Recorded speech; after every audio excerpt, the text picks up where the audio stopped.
اللہ کریم نے کئی ایسے لوگ تھے کہ جنہوں نے توبہ کی نا تو توبہ تو قبول فرمائی، مگر وہ توبہ ایسی قبول فرمائی کہ ان کو ولایت کا تاج عطا فرما دیا۔ اب یہ ایک ایسا ٹرننگ پوائنٹ ہے، یعنی اولیاء کرام کی ایک باقاعدہ کیٹیگری ہے کہ جو توبہ سے پہلے غلط کاموں میں مصروف تھے۔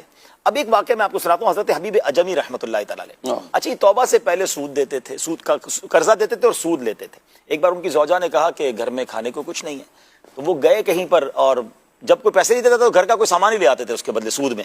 تو کسی کے گھر گئے ہوں گے پیسے لینے، تو اس نے کہا پیسے دو، تو میرا شوہر تو نہیں ہے، تو کہا کچھ اس کے بدلے سامان دو، تو کہا گھر میں کھانے سارا سری ہم نے بکری ذبح کی تھی، گوشت ووشت تو ختم ہو گیا، ایک سری ہے وہی دے دو۔ بیوی کو لا کے کہا سری پکاؤ، کہتی لکڑیاں بھی نہیں ہیں، مسالہ بھی نہیں ہے۔ وہ بھی مقروض ہو کے گھر گئے، کسی سے لکڑی لے آئے، کسی سے کیا لے آئے، یعنی سود کا ہی سارا کھانا لے کر زوجہ کو کہا پکاؤ۔ اب جب زوجہ نے ہنڈیا بنائی تو وہ ہنڈیا تھوڑی دیر بعد خون سے بھر گئی۔